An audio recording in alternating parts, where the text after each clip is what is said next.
welcome. Welcome, everybody. This is another edition, Saturday night, week 15 of the NFL.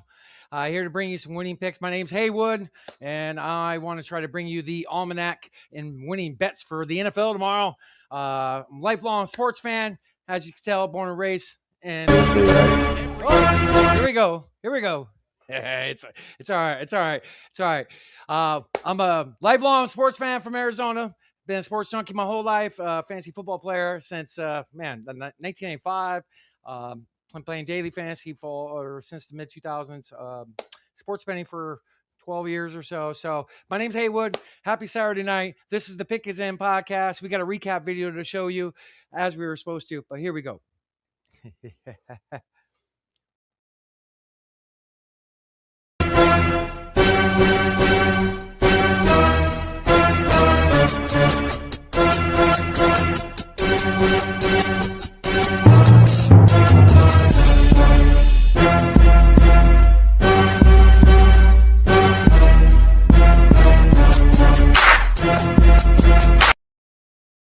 Be talking football with the guys, so there we go. Pleasure go. to be here. You know what I'm saying? Like, salute to my brother Johnny Main, obviously. Like, yo, just kicking it. The best tag team in fantasy football out here. You know what I'm saying? So, not a lot of love to him, but also you, Haywood, as well. Like, because you always been one of our consistent ones. Yes, sir. And we really appreciate that from the bottom of our hearts. Because again, like, you always spread the love. You always spread that, yo, like, check these guys out, like, every week. You know what I'm saying? It's like, hey, yo, like, what can I do for y'all? This, that, and the third. Like, we just appreciate it. So. Yeah, much love, man. Definitely. Much love. The tag team champions of the world. Yes.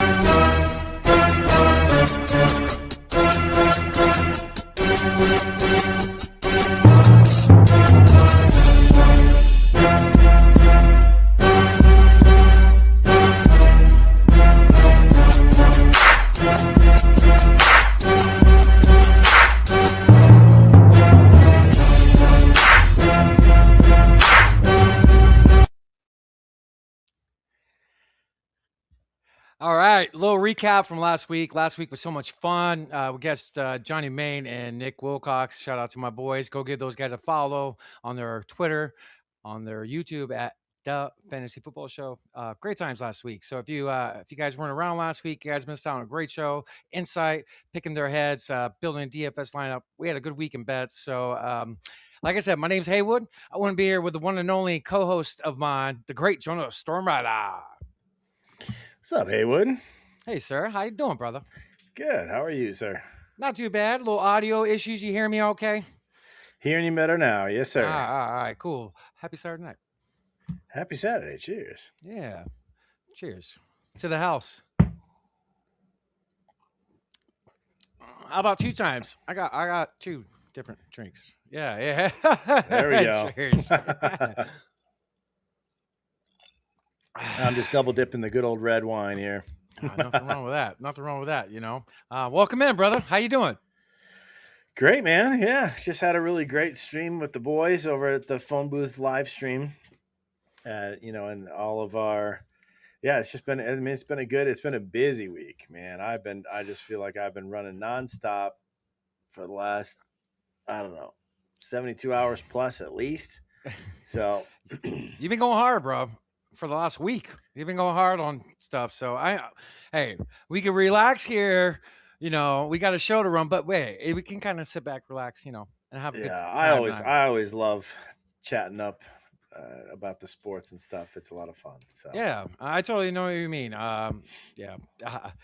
Every time I come home from work, I'm literally doing something to help us and do stuff. So I understand, but you're busy. Go ahead. I am excited, though. I'm beyond excited. And I'll tell you, we'll introduce him more directly in a minute here after we cover some other things. But the gentleman, Chris, he goes by Chris from Vegas, but I'll tell you more about him. But he's such a solid dude. So I'm super excited to show everybody what he's all about and how he does what he does, because his numbers are crazy. He's awesome dude as well. Family man. He's a family guy. So love it. Love that. Yeah, I'm excited to see the interview. It was a great conversation recorded a couple weeks ago. Jonah landed a good guest on this one. Props to you, Jonah. Good job, brother. But yeah, Yeah, I appreciate you, brother. Well, and then of course, just as a reminder to everybody, in case you haven't heard it enough, there's the don't forget to go to phoneboothpodcast.substack.com where you can find the Pick Is In podcast. You can find a live stream, um, and you can find let's see, we've got the phone booth merch, we've got Discord, we've got the phone booth podcast itself, which kind of has been going for a couple of years. That's Ted and Vince. They've got all kinds of awesome topics that they talk about there. There's the live streams, which we just finished one this evening about an hour ago. There's the Philosopher King podcast. That's my podcast. woo woo. Wednesday evenings at 7 p.m. Eastern. Here's the Thing podcast with Snoop Von Poop on Monday evenings at 6 p.m. Eastern. And then we got the Dualistic podcast with Vince. Pick Is In, which you're watching now, of course. Mind of Madness with Templar. Fasting Pussy, which is with Laz and Vince. The Meyer Show, he's great too. So as you can see, there's just more and more podcasts coming out week after week. It is an absolute blast. Lots of creative folks. So absolute blast to be part of this group of folks. So phoneboothpodcast.substack.com. ding ding. Yeah. So, folks, another thing we want you guys to take a look at. Bill's so hard working on this thing.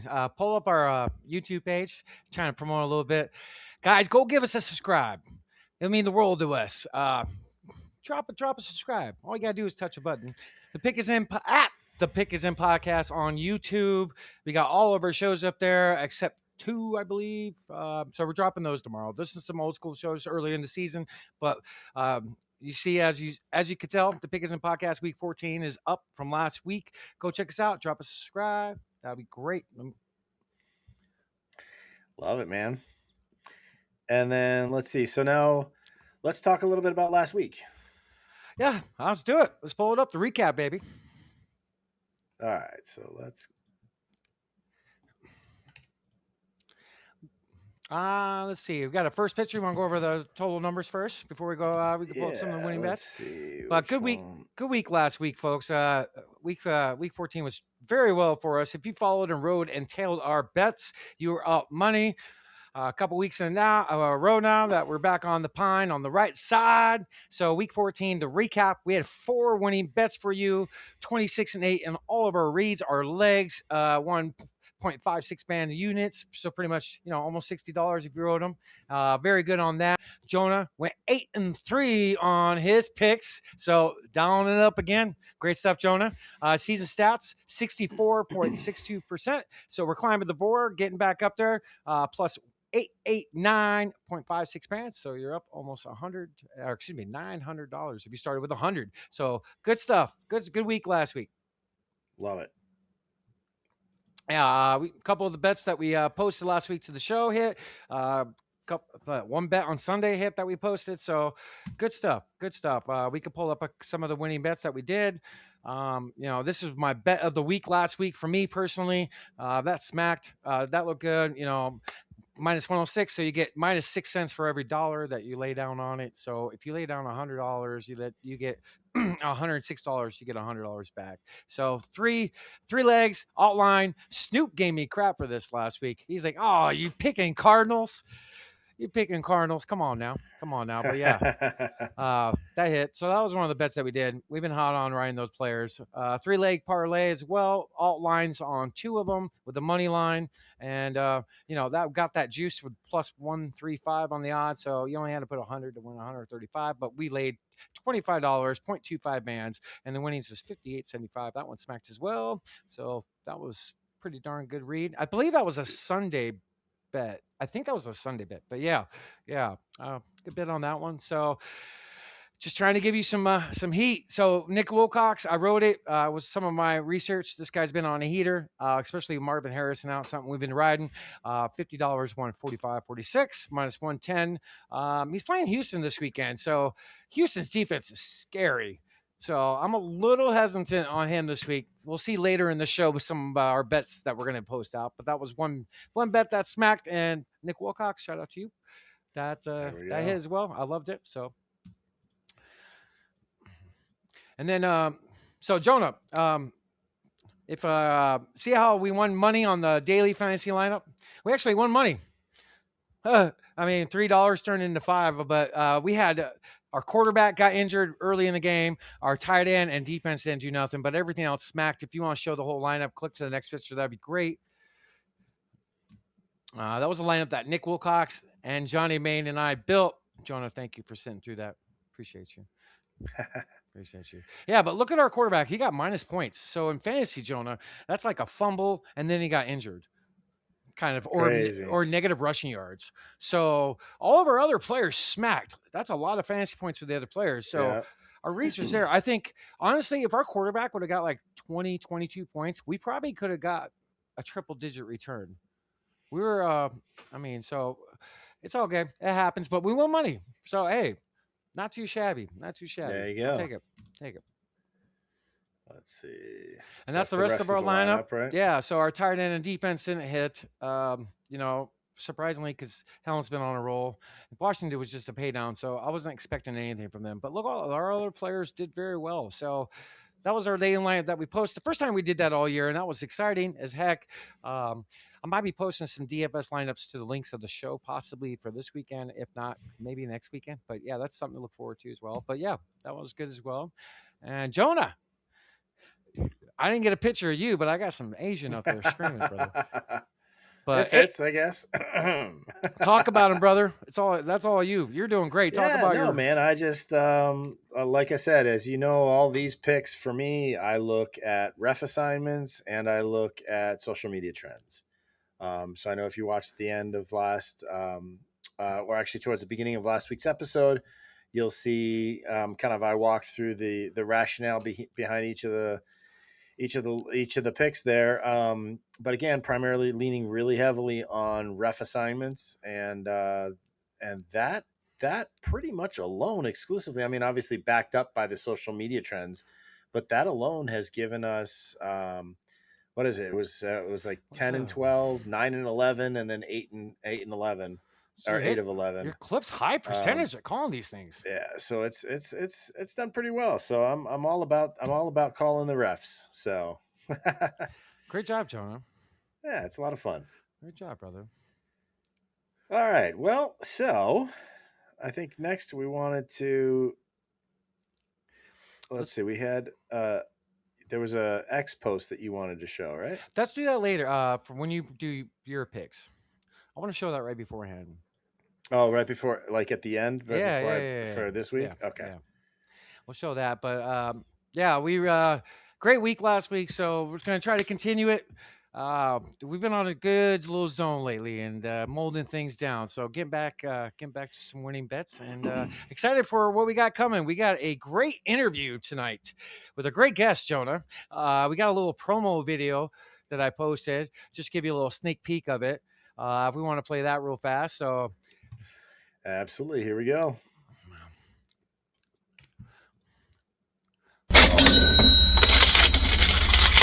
And I'm actually like, shoot, man, look at what you just done here. But as I'm looking at each one, I'm actually just like kind of looking how much I bet and how much I lost. But I'm also looking at the value. Everything has a value to it. So not one was the same one.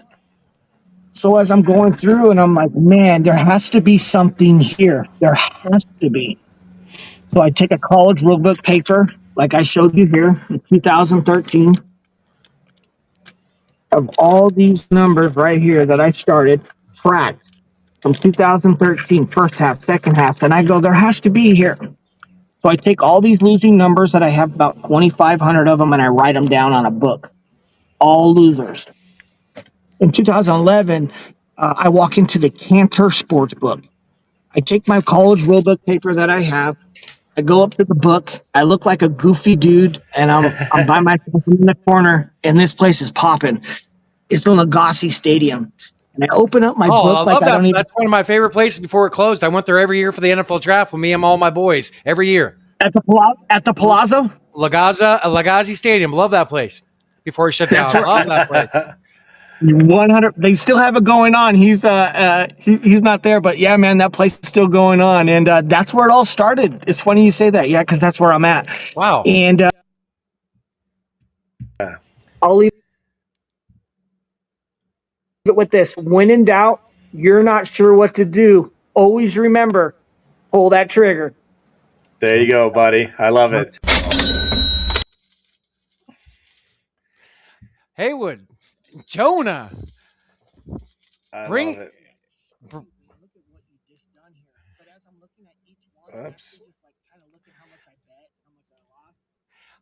Haywood and Jonah bringing in some good guests. Jonah, tell the people who we Yeah, got. so this guy I met MaknPlayz, so we both you'll hear about it towards the end of the interview with him. But we let's see, I first met him probably back in it was several years ago, but we both kind of followed the similar guy who did gematria and kind of sports numbers analytics, and he looks at all kinds of different interesting topics, both political and sports. And he's had a pretty neat, a pretty decent record of predicting things, but he has a very interesting perspective that seems a little out there, frankly, with a lot of things.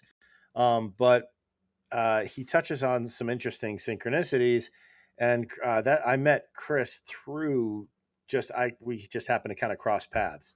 But no, Chris is a great guy.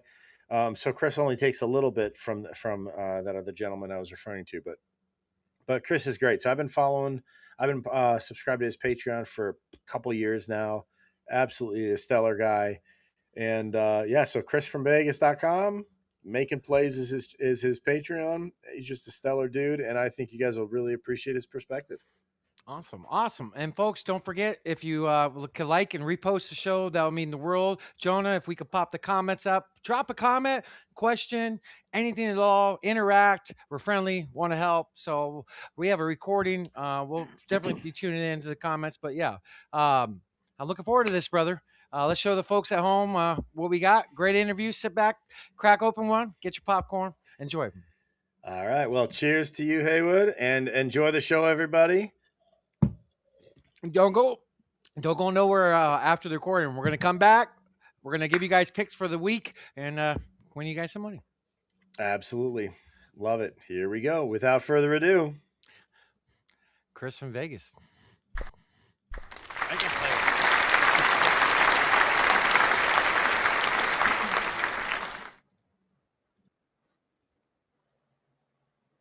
Thank you very much for having me. I truly appreciate that, Jonah. ChrisFromVegas.com is where to find him as well. But I've been following this man's picks for a long time, and he's made me a lot of money. So pay attention to him. He's got a great head on his shoulders, a great perspective on the sport, and just a great guy to talk to as well. Family man. So, yeah, it's an honor to have you, brother. Thank you very much. I truly appreciate it. It's an honor to be here, actually, because I don't get, to get the information out there and to get yourself out there. It's not easy to do. Everybody's trying to do their own niche and try to get out there. So it's definitely a pleasure for you to even bring me on here. As much as you say it's nice to have me on here, I'm thinking the same thing. It's good to be here. You and Haywood, it's very nice. Yes. Very happy to have you. Heard a lot about you over the time knowing Jonah. I love hearing that family man. Love that. You're not too far from me. I'm down here in the valley. You're only about a 4-hour drive from me. So glad to have you on, brother. Thank you very much, man. Yeah. So all right. So so I know like you're really big. We've been talking just pre-recording here. We're talking a little bit about the at least heavy influence, if not outright controlled outcomes, right? At least heavy influence. Mm-hmm. And kind of when you have that as your mindset, for me, what that does is it makes you take a step away from the numbers and the trends and looking at the talent of the players.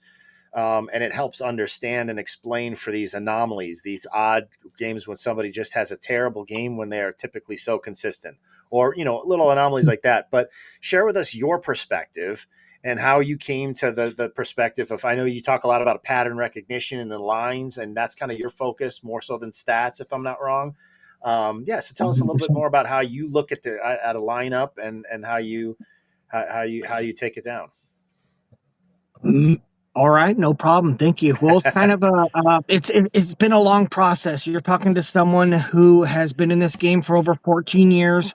Um, and when I first started this game, I was losing every day. So I lived in Phoenix, Arizona. There's not sports gambling there. There's Casino Arizona. You can Yep. play poker. So I was kind of in the poker world, the numbers game, the analytics, and I had my first child, and my wife's from Las Vegas, and she says, "Hey, we're going to move to Vegas." So I thought, okay, let's move to Vegas. So I came here to Vegas. I work at a local casino here. It's very popular and big. And the whole time I'm here, I also play college basketball, and I'm thinking, man, I got this down. I'm going to be able to hit everything. And when I come into the world and I start as a valet agent at the casino, I start betting like everybody bets. They love it. Sports is huge to them. So I'm betting every day and I'm losing consistently more than ever. Like I lost everything. But what I didn't do is for some odd reason, I never got rid of my losing tickets. I kept every ticket in a drawer. So about 6, 8 months go by, and my wife is like, "Hey, man, you got to clean out this drawer. Your family's going to come here." We had like a little 3-story house, so they were going to stay at the lower half, and that's where I would walk in the door, see my losing ticket, crumble it, and just put it in the drawer, and then walk upstairs because I didn't want her to see it. I didn't want anybody to see it, but for some odd reason, I just would never throw it away. When you go to the sports book and you win a ticket, they'll take your winning ticket from you, but they'll pay you out. But if you go and give them the loser ticket, they'll give it right back to you. It's no big deal. So I always thought that was kind of odd. Well, if I hit a ticket and it's a winner, why aren't you giving my ticket back with the money? Right. So I didn't know how to figure that out yet because I didn't have a mentor. There's not a lot of people online back then in 2010 and 11 about, numbers and how things are going. And, this is a time when you got LeBron James just got on Cleveland. You got OKC with James Harden. You got Russell Westbrook. You got, Kevin Durant. Big emotion, a lot of stars involved, and they're hyping up the game.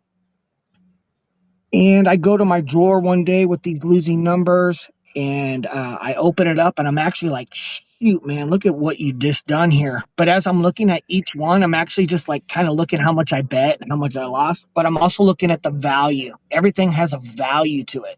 So not one was the same one. So as I'm going through, and I'm like, man, there has to be something here. There has to be. So I take a college rulebook paper, like I showed you here in 2013. Of all these numbers right here that I started, tracked from 2013, first half, second half, and I go, there has to be here.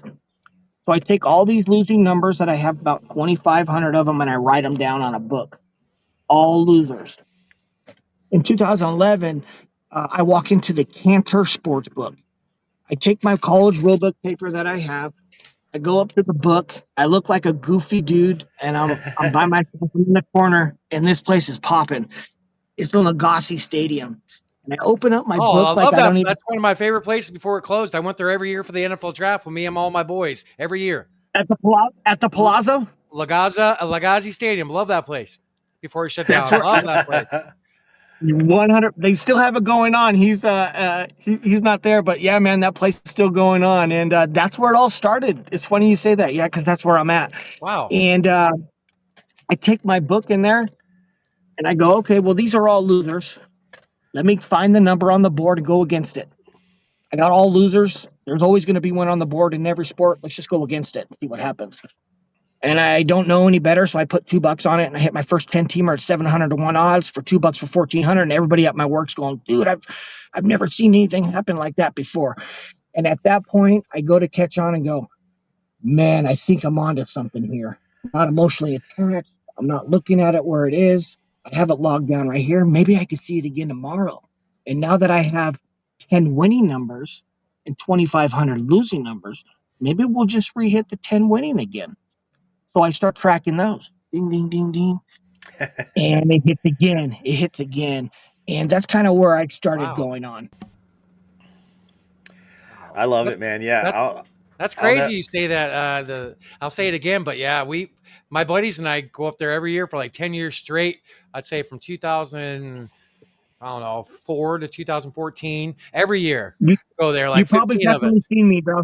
I've been there Yeah. for 20 years, so you definitely Really? seen me. Wow. So, yeah, we always had a place on the patio, do the draft. They always had stuff inside recording. I think they had a Absolutely. couple booths, It's a right? big deal. Great place, great big deal. And so, what's it called? Don't mean to get off track. What's it called right now? Is it It's still a guy? still well, it's not Lagasse anymore. He got out, but they have a little stadium in there, and they'll host a lot of it during March Madness, and they'll Okay. have it. But you can't bet in there. But William Hill now took over the book, and they haven't put a solely thing in there. But yeah, it still pops during March Madness, and they do more group things and functions where businesses will come in. But yeah, man, at one time for the first 5-6 years, it was all Lagasse, and yeah, big Yeah, yeah, books, yeah. TV. Right, right. Yeah, it was cool. I love the fact that you do notes. I'm a big note guy. I got like probably up to 1,000 of these notes over like 15 years of just like stuff. So I love the fact that you tracked it, tried something new. Just risk is all part of trying to find your way in this industry. And wow, that's crazy. That's really cool that you went against everything that you thought it was going to be the opposite, and it started Right. something great for you, man. That's awesome. Yeah, it did because also there's a lot of unknown factor, right? You don't like you're not going to get the answers from anybody, and a lot of people at this time, if I could tell you, I'm also brand new, so I moved here in 2010. I don't know if you've heard about Vegas Dave. He's a Yeah. big guy here at the time, but he got in trouble, and he was a guy that would say, "Hey, you bet 100 here." And he was a big baseball guy, and he would use the cycle, the 3 to 4 game cycle. If you don't hit the first game with the Cubs, you're going to double up on the second game. You don't hit the second game, you triple up on the third game. If you don't hit the third game, you triple up on the, quadruple on the fourth. But you should hit it and get all your money back. But then if you get scooped on the series, you're screwed, and it happened more than not. And I see this guy charging when I first moved here, and I was even interested. I'm thinking, what is he doing here? $2,000 to $5,000. And it was big, driving Ferraris, driving around. But I'm also in valet, and I'm working at the Venetian Palazzo, where it's the largest hotel in the United States of America, 7,500 suites. People are constantly coming in. All the celebrities go there. Every NBA basketball player, I've met everybody there. And what changed my outlook was running into this guy named Jim Feist. If you Google or look at this guy named Jim Feist, he is one of the first originators of Vegas Insider, of the numbers, and also one of the first handicappers ever to start a website that would give you winners. Like the movie with, what's his name? Matthew McConaughey, the gambling movie. He has a gambling movie and his name in there on a true story of a real gambler that would give out plays and picks back in the day 20 years ago. And Jim had a set service on this, and people would constantly talk. So I didn't know who he was at the time. So he would valet his car. So the whole time I would see this guy come in every Sunday, 9 in the morning. Game start at 10. He'd give me $100.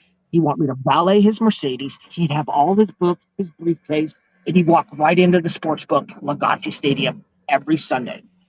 I knew he was going to come. In the meantime, I'm already starting to track. I already hit a 7. I already hit this 10-teamer. So I'm thinking, what can I get, and who is this guy? And when I go in the sports book and he's going in there, I'm thinking this guy's got to know something.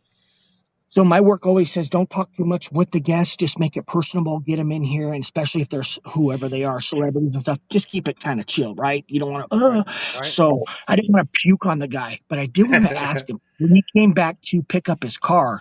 I asked him one question, and in the meantime, it was about 90 days that I'm doing what I'm doing, and I have to find my starting point. So I don't have a starting point yet. I'm trying to figure out where am I going to go? Is it the opening? Is it closing? Is it the current? Is it in game?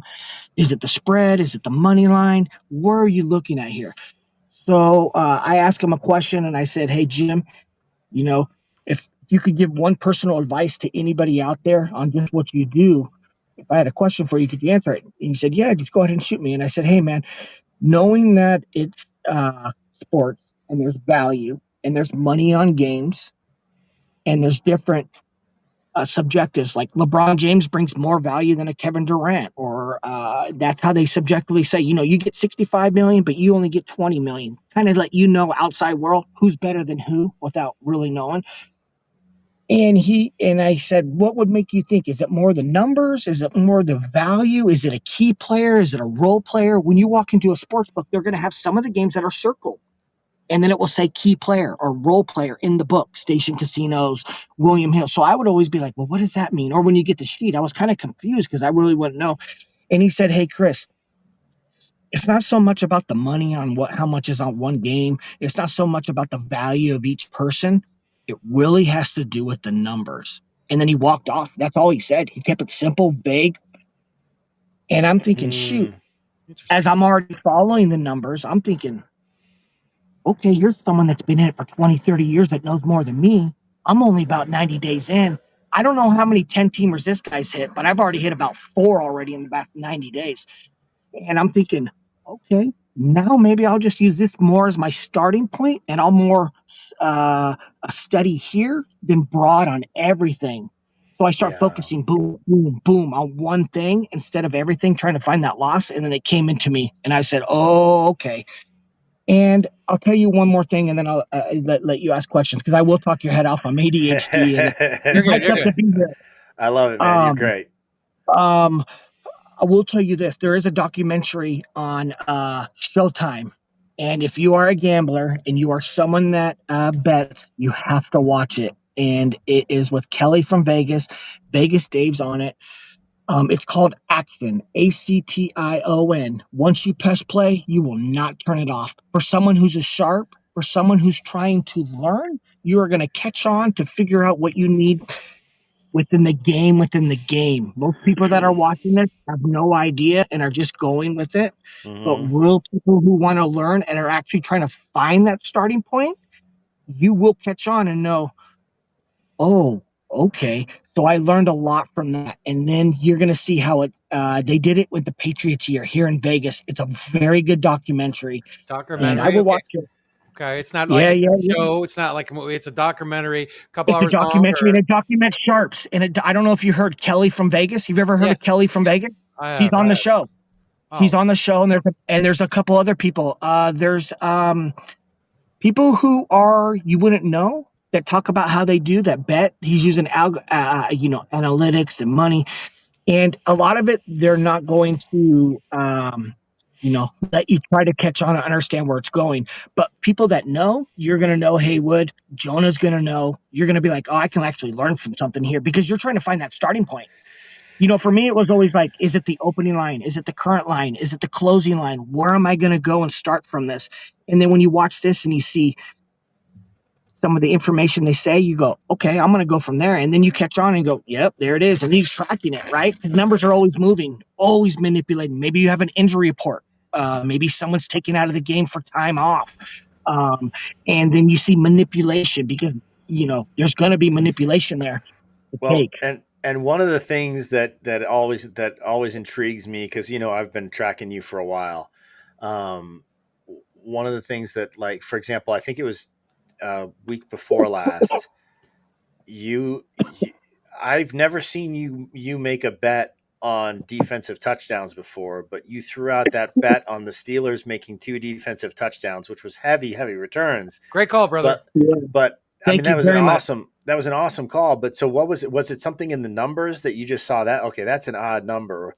What drew your attention to that particular? Because I don't see you make that. It's not like you pick a team or two every weekend for defense to score 2 touchdowns. It's not like that. It was definitely like a gut play based on the numbers you were seeing. So what did you see there? Yeah, you're right. And on that day, that was the only prop bet I gave out in 15 NFL games. There's 100 different props: passing yards, overs, unders, receptions, touchdowns, who's going to throw.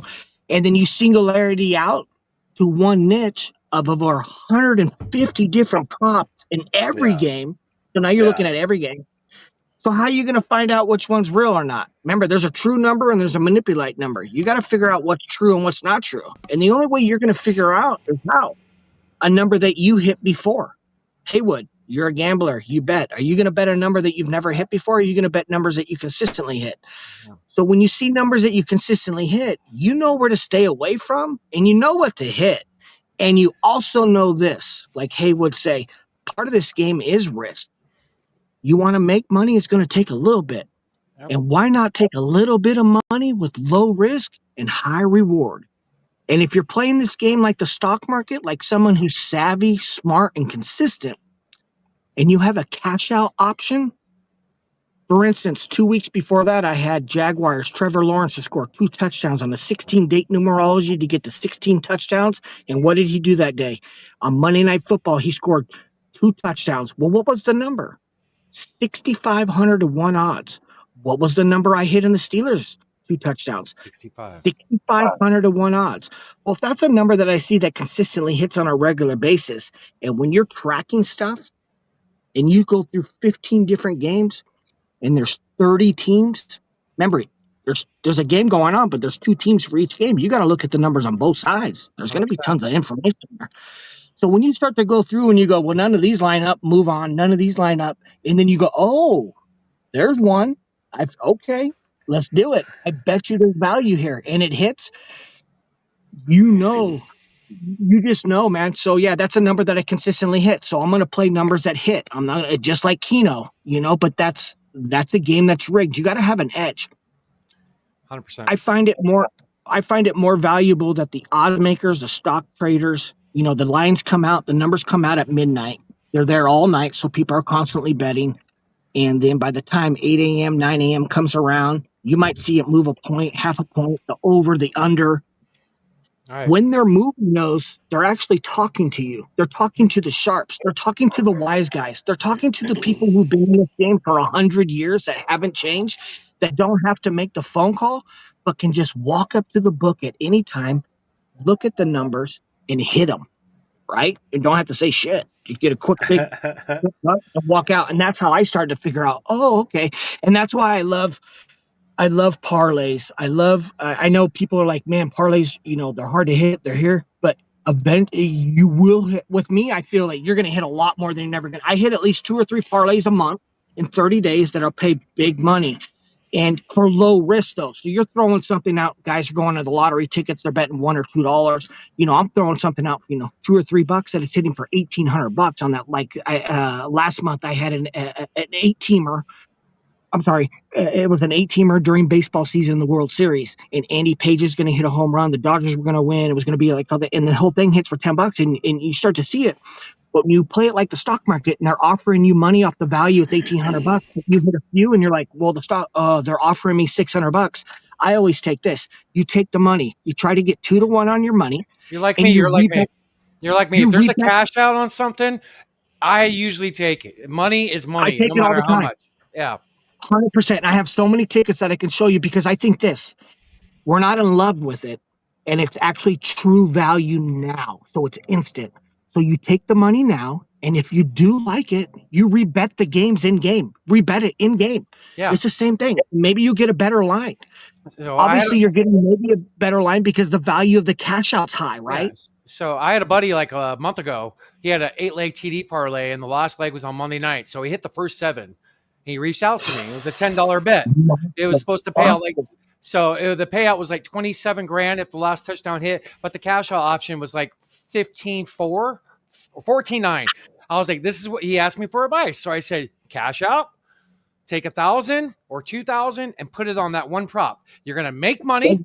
Right. Yep. That's just a smart way of doing it. That's a lot of money to pass up, man. You could take the damn money, and if you want to put money back into that one player you need that touchdown on, do it for a smaller amount. You're still winning damn crap load of money. Do you guys remember? This is a great. This pains me a little bit because I learned from a mistake here. Do you guys remember a couple years ago when the Packers had to close out the season winning every game to make the touchdown? And they to make the playoffs, and they all of a sudden Aaron Rodgers just turned it on, and they had several really great games. I think it was 2 years ago, maybe. I remember they won like 6 straight to get in the playoffs or something like that. Well, no, they just missed the playoffs by one game. But I remember I had put $100 early on. I was like, oh, they're gonna really start turning it on. And because Aaron Rodgers was in like the whole emotional thing and all that stuff. And so I put $100 on them making the playoffs. or no, them winning the Super Bowl or making it to the Super Bowl, I think it was. And it was going to pay out. It was going to pay out just some ridiculous amount of like it was a really good. I think I want to say it was like 15 grand off $100. Yeah, 15,000. And I had so the last coming into the last game of the season, they were smoking hot, and I had a cash out option for $6 grand. Oh, wow. Off 100, and I was like, no, I got confidence. They're gonna roll. I was right. I read the tea leaves right or whatever. Nope, they lost that game in the last couple minutes of the game, and I missed my opportunity to make $6 grand off of $100, and that stung, man. But I learned a valuable lesson. Cash out. Cash out's very important, and money is money. A lot of it is too psyche, right? I think they use the cash out option as manipulation too. You can use it both ways. Yeah. And a lot of people that see all these check marks and see that they got a high cash out or whatever it is, they're probably thinking we probably got this. So I think that they feed you that way too, to keep you knowing that the game isn't going to win. And if you don't take that high value, because I'm always getting cash outs, I'm putting myself in an equitable position, an ROI, a return on investment. We don't do this for practice. Yep. I got 577 members on my Patreon. They pay me monthly. I have to be on my A game. I give over 100 games a day. I mean, Jonah, I give volume, and a lot of people are like, man, you give so many games on everything. And they're like, how do you do it? Like, I got, 20 years of doing this, and people are always like, are you stressed out? Do you give worry? Are you nervous? And it only takes me about, to be honest with you, to put out all these games in every sport, 3 minutes each one, real quick. It's very quick and simple. Don't overthink. Go with what you already know. And if you're true to yourself and you're confident, you're going to give good information. It really has to deal with how confident you are. Are you shaky? Are you nervous? Should I give this out or should I not? But when you know at the end of the day that you put in the time, the hard work, yes, when you have value to yourself, I bring value. And this is no ego. I just know in general that I put in the time, so I consider myself, I'm a bad dude. It doesn't matter. I'm gonna be able to hit. And one thing that made me get bigger and better, that I trained myself on first, was reverse psychology. On most people bet favorites. They love the favorites. So my whole thing for the first 10 years of me tracking numbers was all dogs. I would only track dogs. And that's why, Jonah, you're going to see me coming out with the plus 6,500s, the plus 2,000, the plus 2,500s, because I figured that if you could do $10 for 250, but you only have to clump up 2 of those, and you could do $10 for 10 grand. Okay. And here's the other thing. You're going to have different games, and you're not going to see the same numbers. So when you do see it on 2 different games and you see that same one, you're going, shit, I might as well try it here. And if it's already hit one, just like yesterday, what was it? Monday Night Football? Was it the Eagles, right? They lost? Friday, Black Friday football. Black Friday football. But who did I have to score 2 touchdowns at plus 900 to 1 odds? I had A.J. Brown, 900 to 1. Did he score 2 touchdowns? To me, there's more value on that than there is to bet the game. You're looking for the value. Why am I going to bet 110 and take the minus 1.5 at minus 110 when I rather do this? Put $10 on the plus 900. If he hits 1 touchdown, on my $10 to pay 100, they're probably offering me $45 right now. I'll retake that money, and it's a lot more value on that and less risk than every day to take all these games at minus 115, minus 105. And that's why I like to parlay, because I find more values on the straight bet of big numbers Shout out to the neighbor. Shout out to the neighbor. He's like, hey, man. So that's why I like to do that. So I'm like, hey, man, I'll fluff a little bit on all these 10 teamers. Like I hit a 20. We just missed our 25 teamer yesterday. We went 23-2, man, and they were money line. And $5 was going to pay $3,700, but it's going to hit. You start to track and you see the heaters, because the numbers algorithms. And a definition of an algorithm are numbers that consistently hit on a regular basis and then stop and then get right back on track again. And that's what you see. So that's how I started to think about it. And then also thinking it's rigged, it's faked. And a lot of people, it's hard for them to justify it. Rigged. A lot of people are bought into the game, so I don't even talk about it anymore. I just tell them who I like, keep it simple. You know, a lot of people think, oh, you might be goofy, but I love just to go to the sports book sometimes here at Santa Fe Casino that's really close to me. I'll put my cards inside of all the sports book parking. I'll go in and, talk to people and say, hey, I like this game tonight. And if it does win, just check me out. And then that's, I little love shit it. here.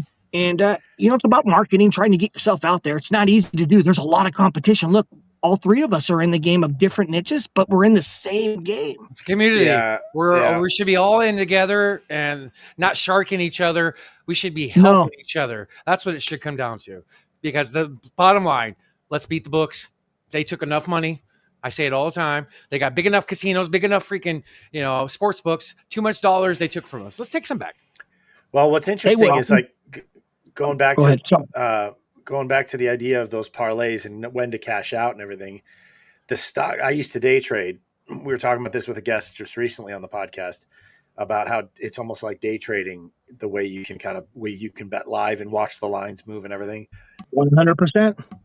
But what's interesting to me is as a day trader, if you got a good profit to lock in some of that profit and cash out.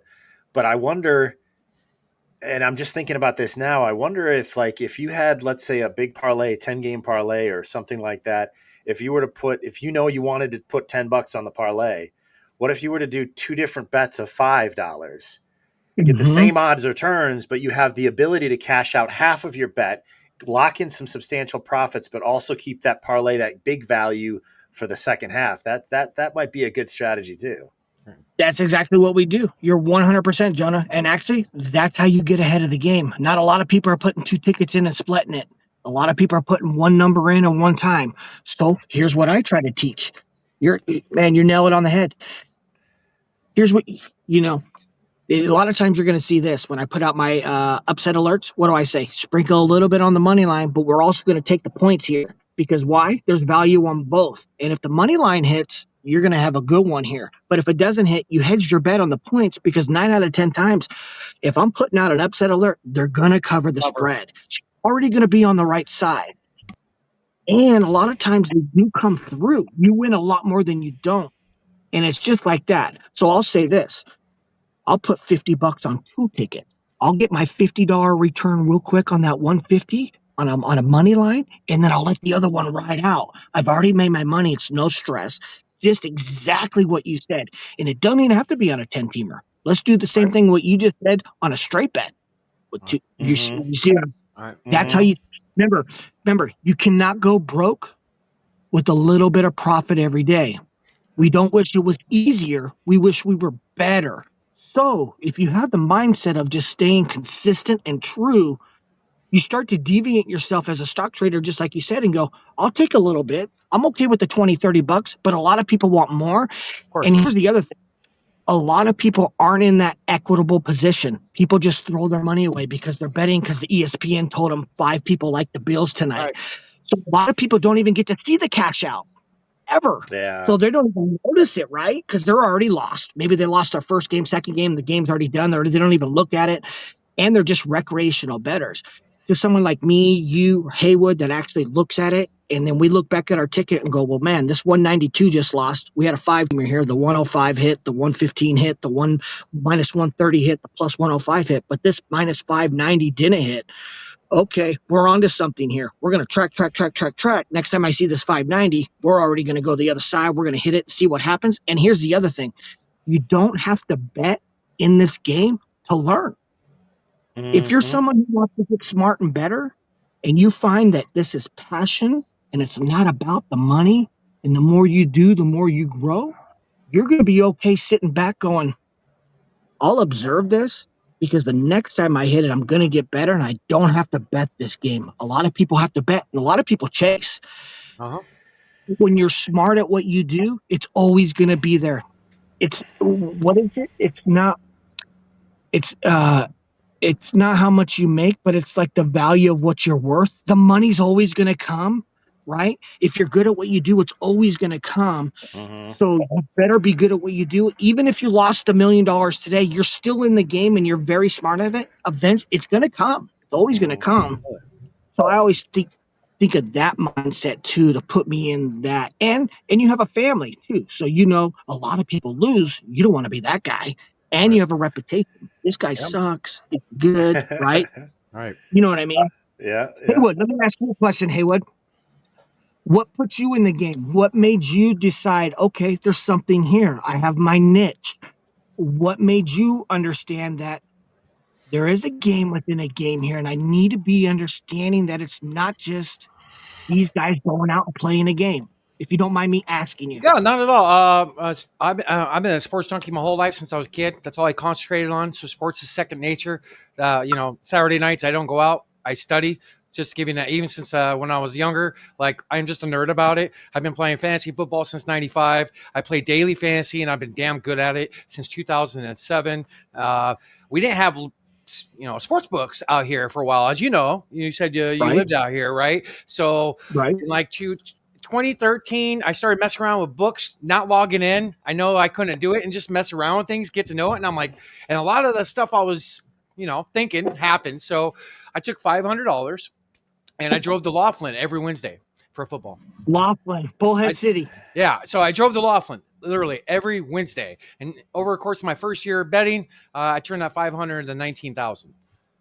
So I would go there, place tickets, cash tickets, and go there every week. And that was in 2014. I would just drive. Only did it for football. And I was like, there's something here. There's something here. And that's what got my niche into it. And then there's a whole nother avenue of things. Once you get it, more experience, seeing everything else that comes involved with it. And there is a game in the game, and you just got to track it. There's all kinds of stuff, all kinds of angles you can hit. So daily football, and fantasy football stats nerd just got me into it. And I love, I just want to call, one of my goals in life is to have the DeLorean and call every game once.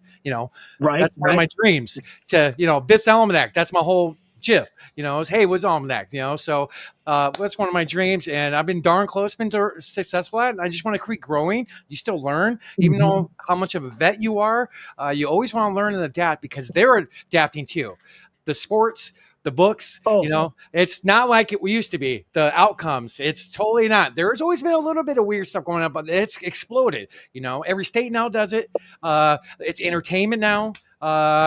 Sports books are in direct business with sports companies, which is crazy to me. To think about like 20 years ago, you tell me that, I would have been like, you're crazy. That ain't gonna happen. 100%. You No way. You would think they want to, because they're so controlled on it, they want to keep themselves out of it. But now they use the reverse psychology that, hey, it can't be rigged. So we're actually going to support it. We're in on it. So don't look. And then they make you think, like, for instance, the big thing with Chauncey Billups with this, the gambling, the prop Yeah. bets. Now, let me say this. I think the NBA uses it to hurt themselves, to promote their own integrity, to let them know that they're trying to regulate their own shit to the public and make you think that it's not fake. But at the end of the day here, uh, They're a business. if if prop betting was so bad, seriously, hear me out here. All they kept saying, the FBI, prop betting is out of control. There's a lot of stuff going on. They can manipulate it. We're gonna watch it. But if you're a bookie and you're taking in money on every different game, has every different, there's more prop bets than there are games, right? Yep. Oh yeah. So wouldn't you think in general that would be a liability to the book? You have all these different games off prop bets and it's all individually. So this is what the NBA wants to do.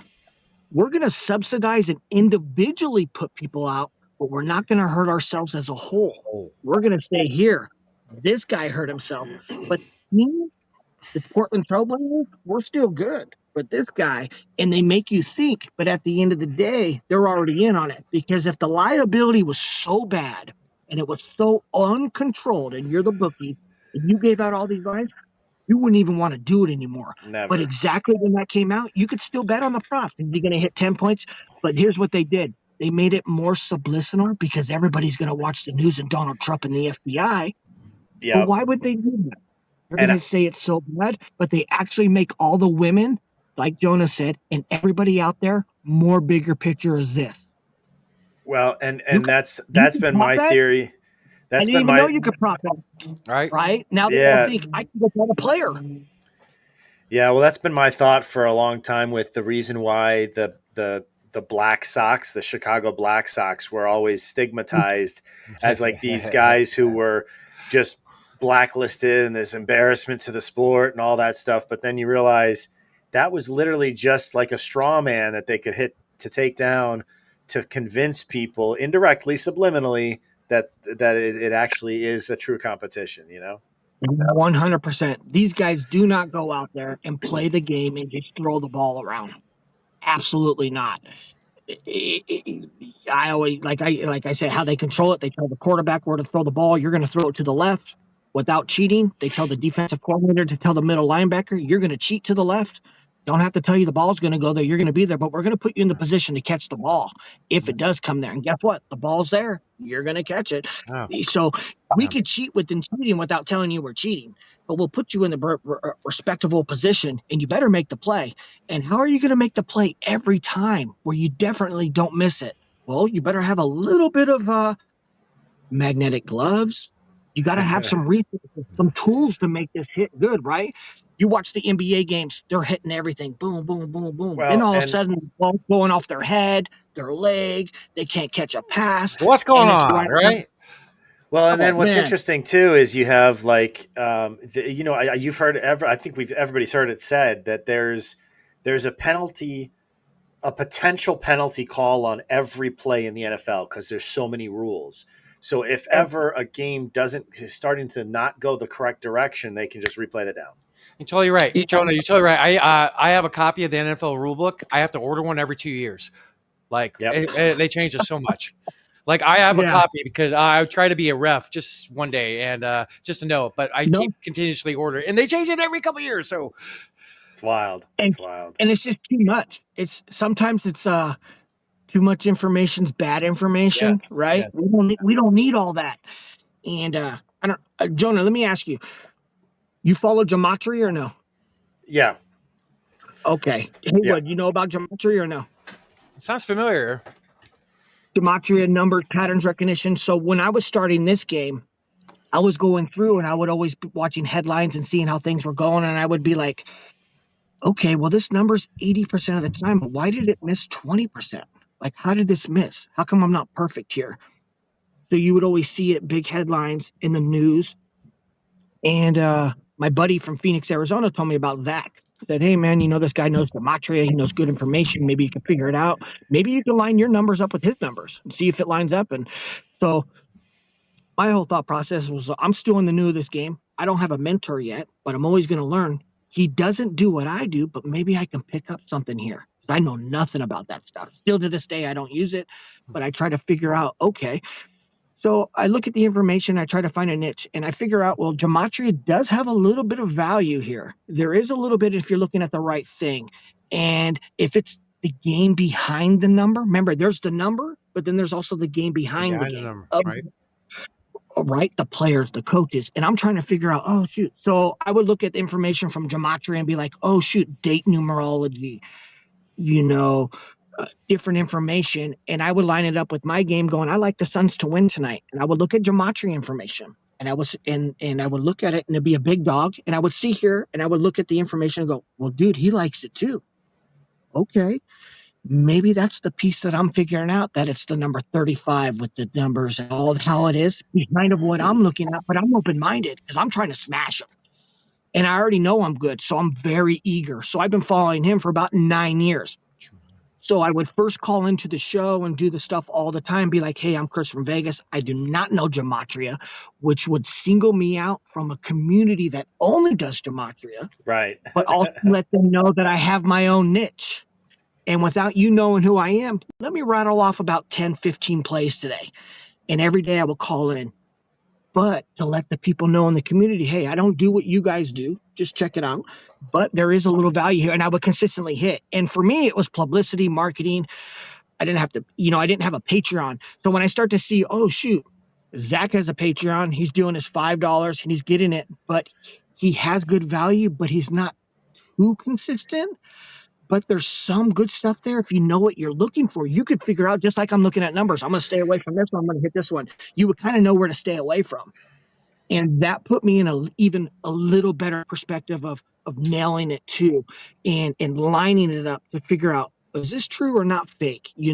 Because now it comes down to the point. Okay, if there's a plus 105 with a plus 1.5 on a spread, and the money line on the bottom is minus 130 with the 1.5, you already know something's off here. This isn't right. This is supposed to be a minus 125 with the plus 105. Why are they switching this up?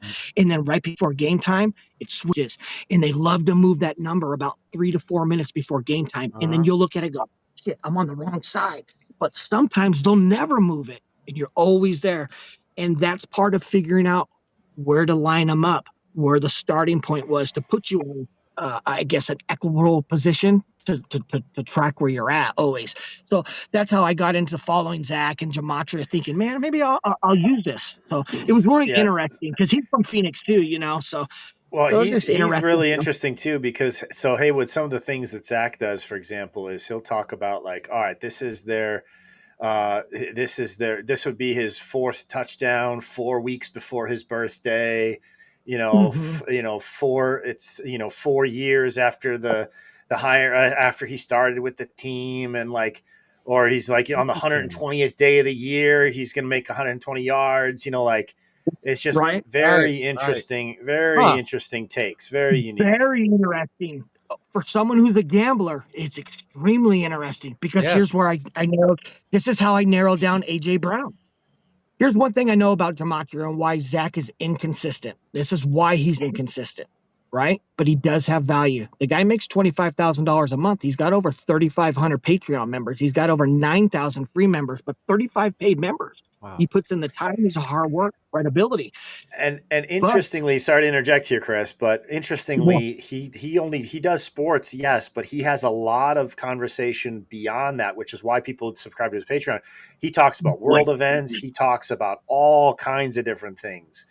So absolutely Yeah. 100%. And I feel following him for 9 years, this is where I think why sharps and why people like me, Haywood, are people that are staying true to the number. We have a starting point. I think in gematria it's a little tough because they don't know where to start at. Right? You have a game that's going on. They're waiting for the starting pitcher to get the jersey number to see who the coach is lined up. Also looking at headline news. And is this headline news really your starting point? Or is it something that we're going to use because it lines up with the same number as the pitcher and dude, and then we're going to paste them together and then we have the same thing. And then a lot of times if it doesn't come through, you're like, shit, Right. we're someone like us, we keep it simple, not emotional. We go straight to the number, the odds makers, the guys who put this out. And we're like, yeah, okay, we're not emotionally okay. We don't need a quarterback. We don't need a pitcher. We don't need it. And when you start to do that more, that's why I feel, where I'm at today and where we can get bigger. Like for you guys, like, you guys are very smart and savvy, man. The way you look at Jonah, the way you look at the niche on how you came across. I was going to ask you again, what made you know that your perspective, you were onto something? Haywood's perspective is different. Mine's different. I'd love to hear yeah. your. Well, so for me, it was when I found out that it was registered as an entertainment company, the NFL, for example, rather than a sports league. And then when you realize, especially with John Madden bringing in a lot of the personal narratives Yeah. more, it made perfect sense to me that for an entertainment company, what do you need? How does news make their money? How do shows make their money? Advertising capital. How do you get advertising capital? Eyes on. How do you get, if you are only a sport competition, you're only going to be serving or attracting half of the US population. If there's an Absolutely. emotional story, if there's a narrative, if it's a reality TV show in terms of the emotions behind the players, something that your wife can be like, oh, I just love his story. He's such a sweet kid. He's from this town and his mother comes to every game. Like all of a sudden she like wants to see that player succeed because now she's emotionally invested. And so that's how they get the other half of the population interested, is by having those stories, those narratives, and so that to me was very compelling, and what kind of got me starting to look more at the social media Yep. emotional narratives behind What's each being game. pushed? So I focus more on that. Had some of my biggest wins personally, like when the Cubs, I saw the way that ESPN was pushing the narrative, and I knew they were going to come back. I just knew it. It was one of those things, you could see the media and how they're pushing it out. And I just knew that narrative was what they were pushing, just like we were talking about earlier, the Masters with Rory's year.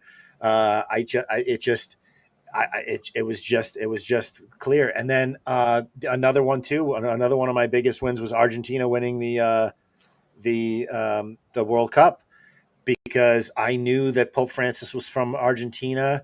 Wow. He was in Casa San Marta, and the address that address. I might have the number now. I can't remember the number exactly, but it was like 19, or and Messi had never won a World Cup, and he didn't stay. So the address for Casamar.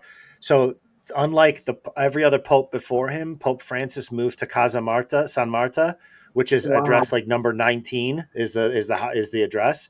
So no other pope had stayed there in I don't know how many years. And Right. then it came out in the news, but leading up to the game, that for this World Cup, for the first time, Messi wasn't staying with everybody else in the of the team, because he didn't want the distraction. He wanted to stay locked in. That was the excuse. So he stayed in another address, and they gave the number of address was 19. It was room That's number crazy. 19. So it's the same. I might have, they might have been 21. I don't remember the exact number, which is not That's important. the number. But Yeah, it's the it was same. the same. His room number, his own private room number, apart from the team, was the exact same number as the Casa San Marta, as an homage to the Pope, who's from Argentina. And we knew he wasn't going to make it. He was very old at that point. We knew he wasn't going to make it to another World Cup. So it was just everything kind of lined up, and it was just one of those gut plays where you're like, all right, there's a story here. Messi is redemption. He's finally going to be the actual GOAT. He's going to get that one cup that he has eluded him all this time. So like it's things like that over time, when I see like those huge narratives, could you call it serendipity? Could you call it destiny? Could you call it? Yeah, you could, I guess. But that's, to me, a little naive. I think there's something definitely more to it. And so that's where I tend to focus. And because really the conductors of the orchestra we're watching, the performance that we're watching, are the referees, that's why those two things are the things I pay more attention to: ref assignments, ref tendencies, and social media narratives. That's where I like to go. So that's something I'll probably focus a little bit on too, because I got the numbers down, and that's not that, but I don't have that down. And actually, when you really think of it like that, that's wild. But there's an avenue there. Yeah, it makes you really think. Why aren't we studying the refs a little bit more, because there is the narrative on how it's going to go. Or do the the refs obviously, I think the teams just play to the number. Whatever the number is, they're going to play to the number, and then they do that. And the refs know the number, obviously. So it's interesting to see that, and maybe, the referee's number that day with the team, or, he's number 53, and it's, the Eagles, they're 53 or whatever. Right. It's just so interesting because, we all have maybe the Eagles are 4-2. His number's 53, or 4-3. His number's 53. So they got to get a win to have a 5-3 record. That kind of stuff. So subliminal, and you don't know unless you know and you look at it. And then after the fact, and you see it, and they go, "Hey, the ref," and you're like, "What the heck?" You know what I mean? You're like, "Shit." It's just, that's just great. That's great. Well, I can't remember. I think it was a Panthers game. This is a couple of years ago, but it was one of those things where you're like, "Oh man, I just missed it. I missed it by like 3 seconds." FanDuel, right as I was hitting make the bet. FanDuel grayed out, and I looked up. I was sitting at an Italian restaurant, and I looked up at the TV because they had put in a substitute quarterback, because the quarterback just on the Panthers for one game. I can't remember the game, but he had subbed in kind of last minute. It wasn't expected. Maybe after just a few plays, he stepped in, and it caught my attention, and he was number 9. And the month was 9. And so it was like 9/17 was the date. And I was like, I wonder if they have a wide receiver that's in today that's number 17. And I looked, and there was. And so I was like, all right, I'm going to look for the 9/17 connection. It was plus 1,200. And I was for him scoring an anytime touchdown. And so I went to put $10 on it, because I'm like, hey, why not? And I'm sitting there, my pasta's getting cold, and I'm like, oh, I got to do this quick. And I look up, and right as I'm about to hit the log bet button, They take he it. goes, he catches like a 10, 12 yard pass, breaks a tackle, and goes all the way to the end zone. I'm like, I missed it literally by like a minute. Well, Yeah. Chris, if I can ask, I know you do live betting. You put out live bets and whatnot. So you, a couple questions here. So like, the books are always ahead of what you see on most apps and most TVs. So I'm really big on this app called the Real app. Uh, REAL, and it happens exactly the same time the books give you the info. They get the information. Wow. Look it up if you don't know it. I don't know, but Never heard of it. okay, so like it's hard to do live and be fast, and lines are jumping; they're always ahead. So I encourage people. We had a guest on last night who pushed Real onto me years ago, my buddy Carter, and I've been using it. So something to check out. But like at home, you use your PC for your sports books, correct? Because it's better than any phone, obviously, right? Because Yeah. you got that going on. Is there? How do you get your real time? Is basically what I'm getting to. My real time, to be honest with you, my real time is the starting point. Okay, To be so honest, they don't deviate too much from the starting point. There's a lot of real time, but that real time is also what you're going to hit, maybe what other people start.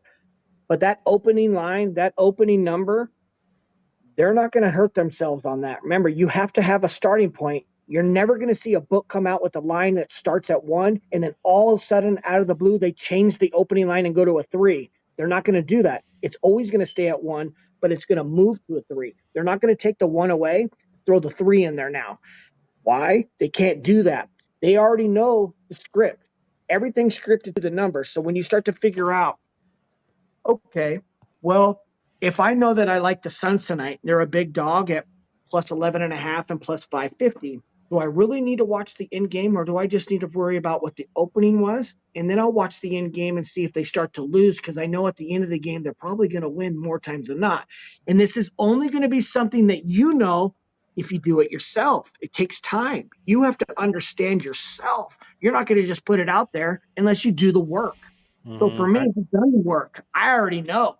I don't really need to watch the in game and all that. I know I need to watch the in game because of why.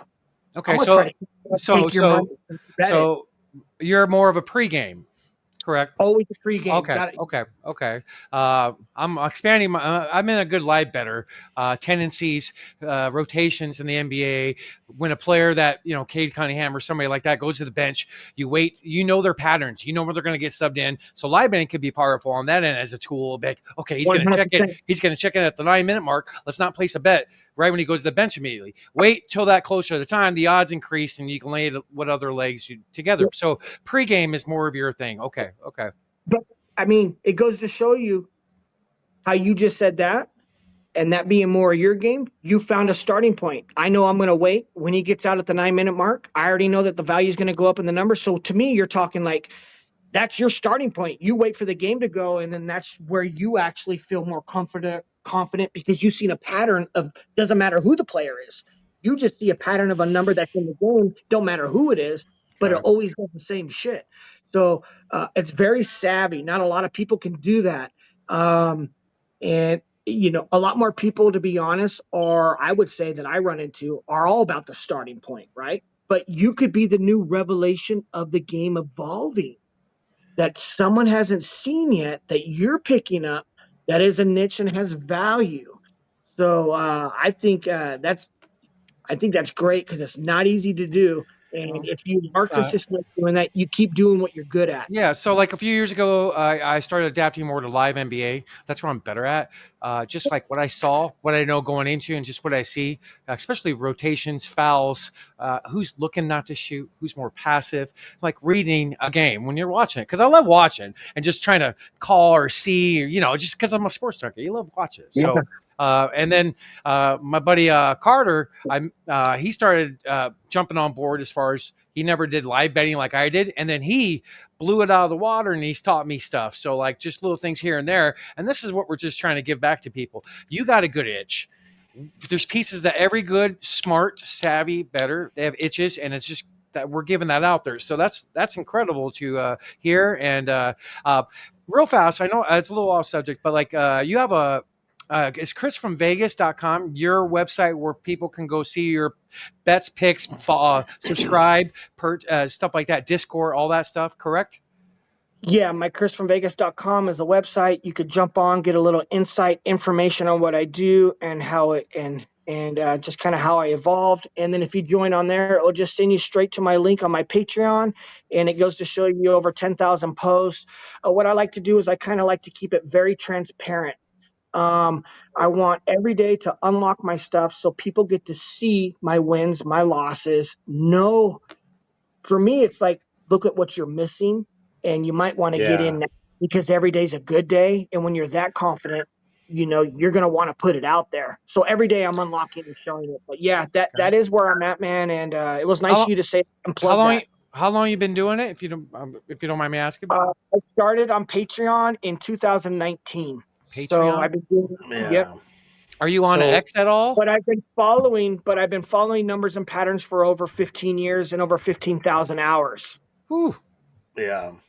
Well, so all right. So just for the people too, because I know that that like there's a bunch of different levels on your Patreon of people if they want to kind of get their feet wet and kind of see behind the screen a little bit, see behind the curtain a little bit. Like, what are the different levels of membership that you've got going, just to kind of give people an idea to Yeah. inspire them to go look at and check it out? That's very nice of you to say that and to talk about that. So yeah, I have it's not the cheapest, and we all know, but when you value yourself and you're pretty good at what you do, I have my different level tiers. And for someone that would want to just come in and get your tier, to see something who maybe is a recreational bettor and trying to get better, I would say jump into my tier 1, my tier 2, something like that's going to be $35 a month. It's going to give you one game or 3 to 6 games a day to at least, even if you're not a bettor, or even if you join for free. Like I said, people can join for free. And when I unlock it the next day, at least you get to go before I jump in. What am I getting myself into? Let me see what Yeah. he did in the NBA, the NHL. And I think for someone like that, $35 a month, try it out for 30 days. And if I make you something that wants you to go into a higher tier to get more plays, hey, jump on in. It should give you value to do that. But if I'm not doing my best job, and we're going where you don't think you need to go, then it's okay to stay there. But most people, to be honest, I don't have very many people in that tier. In my 1 and 2 tiers, I have most of my people in my Discord tier, my higher tiers. It goes from $35 to $500 a month. And there's different ones, but my Discord tier is $149 a month. You get plays, picks 24/7. I never take a day off. First half, second halves, half times, first quarters, overs, unders, prop bets, everything, and I'm not fluffing. It is Love it. everything. Love it. So, Yeah, it's a fire hose. I mean, the number of bets you put out every day is just, it's incredible sometimes. Like, you'll have on big heavy college days, there'll be like 42, 47 games, and right. it's just and it's an incredible hit rate too. I mean, I think you're somewhere around like 80-85% on college games from what I've seen. Yeah, I do. I do hit 85. Yep. Wow. A lot of times I'm sweeping, but yeah, consistently on a regular basis. If you were to track over my play, yeah, I'm definitely about an 82% mark. Here's one thing I could tell you. I don't know if you've heard about him or not, but have you ever heard of Billy Walters? Supposed to be one of the best handicappers in the world. Billy Walters started. Walter sounds familiar. Okay. He was always on NBC, CNBC. Look him up on YouTube. Billy Kind of like a Walters. pioneer. There you go. He's the pioneer. So they always talk about this guy being, when I was learning, I would try to figure out, well, if he's the pioneer, let me learn from someone that I think is going to be the guy, right? And when you see it, he was always saying, man, I hit 53 to make this game and to be the best in the world. And I was thinking, well, he is the best. He says you have to hit 53.8% of the time. So when I start going and I'm doing this for, 5, 6, 7, 8 years, I start to look, well, dude, I'm 80%. I'm 80% not in just one sport, in almost all sports. So I start to go, are they dumbing this game down? Are they dumbing him down to make the average public think that there's just no way you could do it? And to be the best in the world, you have to be 53.8? Because there's just no way, because I'm always 80%. So since I looked at it like that, I'm extremely confident because I have a starting point going, well, the pioneer in the world says you have to be 53.8. And before you even start a game, you're 50-50. Before the game even starts, it's 50-50. So you better be on a good edge and a good information. And when you start to see, well, I'm over 80%, I'm going to throw out 50 games. I don't even care. Like, for instance, yesterday, I don't know if I could share my screen. Let me see. Are you on a laptop or desktop? I'm on my phone. Okay. Not sure if you Let's could. see if I can do it here. Yeah, I'm not sure. Oh, there you go. Okay, so this is my Patreon. So this is my Patreon here. Hard to, I don't know if it's hard to see or if you can see it, but this is from yesterday. Okay, so let me scroll down. There's so much stuff. So 16 basketball games there. I do track everything. I log it. I let everybody know this is college football all yesterday. So at least you know I keep it transparent. Not going to be perfect and flawless. I let Right. them know where the money is, the consensus, how many tickets are on inside, how many parlays are being betted from Vegas, how many, the liability, who they want, where they need to go, all there for you. I don't look too much into the consensus and money because that is also manipulated. Vegas can make that up. They can make you think there's more money on one team than not when you look at the money compared to what? The starting point of the number. When you look at the starting point of the number and you see that hitting more than what the money is, you just stay away from it. But you could use it as a tool, right? You just information there. This is a hockey yesterday. So look at, I'm very good at hockey because they keep it very, it's a sharp one. So here's 7-3 yesterday. Like Jonah was saying earlier, I like the plus 1.5s. I like to be very conservative because you can't go broke with a little bit of money every day. College basketball yesterday, 9 wins, 2 losses, all spreads, everything there. So minus 110s or dogs, it's all there. Now we're going to go to college football, 25 wins, 7 losses, all spreads, everything's there. So they see, they go, sheesh. And this is every day. And then we're going to go to Love it. college basketball. And like I said, I'll talk your head off, but it's over, 9. And I you love it. I find love it. A passion in lot of this, ag- a you don't lot of consider lot it of work. passion. So you just I can drive hear it. hard, just like Jonah into his podcast, Haywood, into you watching the games in the niche. You probably can't wait till the next game starts because you're already thinking, let me find my pattern, the 9-minute mark. When he comes in, comes out. For me, I'm gonna put $5 on this guy. And if it hits, okay. And also just let you know in general that you're staying true to yourself for your own credibility, right? You know what I mean? I love it. I love it, man. So as we wrap up here, because I know we said we were going to talk for about an hour, and we're there Whatever. already. Amazingly, it's been an absolute pleasure and a blast having you. Any final thought for the people, Chris? I know we've all been sharing a lot, but just a final word. I'll say this. Don't wish it was easier. Just wish you were better. And at the end of the day, the harder you work, the Yep. luckier you get. So, acres and acres of diamonds. Sometimes you just have to turn over that rock. Amen. Thank Amen. you guys for everything. I truly appreciate it. It was an excellent pleasure for me to come on this show. I know you guys took time from your family, Haywood, Jonah. We all are doing our own thing. You've also waited for me for a couple weeks to come on. It's extremely generous, and the gratitude for you to let me come back is very nice. I'll always come back to your show. I love to come back, and I really appreciate you. And Yeah. I'll leave it with this. When in doubt, you're not sure what to do. Always remember, pull that trigger. There you go, buddy. I love it. 100%. It was I great to love have it. you on, Chris. Absolute blast. I loved our conversation. And hey, we're a community. You definitely gave us some good stuff today. Hopefully, we'll have you on another time down the road. That was very fun. Thank you. Thank you. Absolutely. And remember, folks, to check out the phoneboothpodcast.substack.com, where you can find the Pick Is In podcast, all the episodes historically there. We've also got our YouTube up and running at Pick Is In podcast, and then the Rumble's coming soon. So check us out, follow us, and give Chris from Vegas a follow. Yeah. Cheers, guys. Chris from Vegas. Thank you so much. Thank you so Good much. luck. Have an Good excellent luck, day. And I love the everybody. Phone Booth podcast. Definitely will put it out to my community, and I'll put it out to all my members. And if they'd like to sign up and join in, it'd be great. Have an excellent day. Thank you very much for what you do. You as well, Chris. Cheers.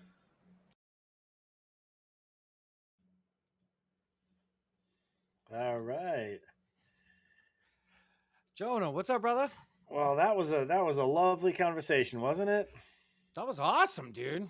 Actually, that was really good, dude. This guy knows his stuff. It was great conversation. Cheers to you, brother. Thank you for getting him on. That was great. Such a wholesome guy too. Yes. Cheers to everybody at home. Hope you enjoyed that conversation. And I'm pretty sure we're at that time of the show. Show me the money! Let's go. All right. Let's go. So, did you want me to run through my picks first? We'll go from there, and then you hit yours. Is that? So I brought a video I wanted to show just for your segment. Yeah. It's a short video. It's something that caught my eye and made me think of you immediately. Aw. Yeah, it's right up your alley. Shucks, dude. Don't turn the volume up and blow it full screen, then play it. That's a very small clip, but it was okay. So going into this video, remember last week how we talked about Amon St. Brown with Nick and John about him being labeled doubtful, and he actually played and he had a good game. Yeah. Okay. He was on a podcast that weekend, and listen to what he had to say. I thought of you. Got it. Here we go. Freeze type shit, like it's scripted. Can't.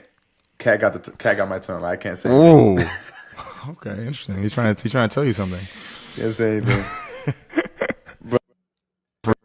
Wow. I thought that's crazy. Pretty much everything you need to know right there. Which underlines the importance of the perspective that guys like Chris have. Also, our perspective. Like, we understand that that's the reality. We understand that you can't just go off player stats. That's why they have these anomalies where a guy who's just crushing it will have a day where he just doesn't. It's all about it's all about the fixing, man. That was shot that weekend. That's crazy, dude. That's nuts, dude. And that's crazy. Yep. All right, folks. Show me the money, Jonah. You get first part of the segment, brother. You've been killing it. Well, your percentage is what, 75, 80%? The last 3-4 weeks doing some work behind the scenes. I'm not gonna lie, it's 80. It's pushing 80, if not slightly over 80 at this point. Dude, applause button. Let's go. In case all of you watching haven't noticed yet, I am I'm not used to like managing sound effects and stuff. Yeah. So I'm like a little late to the party when it comes to special effects. But I got strengths and I got weaknesses, baby. Let's go. All right, so here we go. Snoop has a pick. Oh, we have a live comment. Snoop, right. Go ahead and text, put it on the comments. Put your pick, brother. We do want your pick, good sir. Oh, good sir. Dualistic or pick is in? What's your pick? Oh, yeah. Anyway. A little bit of sibling rivalry got going on. Yeah, of course. I knew that was what your pick was, dude. Oh, the Bears, of course. Man after my own heart, sir. And I'll tell you what, the first pick that I'm going to present today happens to be the Bears. The Bears. So we are on the same page, sir. All right. So this week, growing up, fun fact, even though it has nothing to do with football, it is a fun fact. Growing up, all my friends and everything used to call me Jer Bear. Not because of the Bears, but just because you're a big teddy bear. I'm a loving guy, you know. Yeah, you are. I can see and that. So I was always Jer Bear. So, anyways, hilarious. So before you dive into this, just real fast, my take, real quick. There's so many big favorites this week. Crazy. There's a lot of them. Anyway, stage is yours, brother. I mean, in response to that, all I gotta say is it's gonna be a crazy week. All right, so we've got the Bears first. The reason for that is it's a really low total, which means it's gonna be a defensive heavy game. Cold weather, Jonah, minus 20 degrees. Yep. Which, of course, that favors Chicago.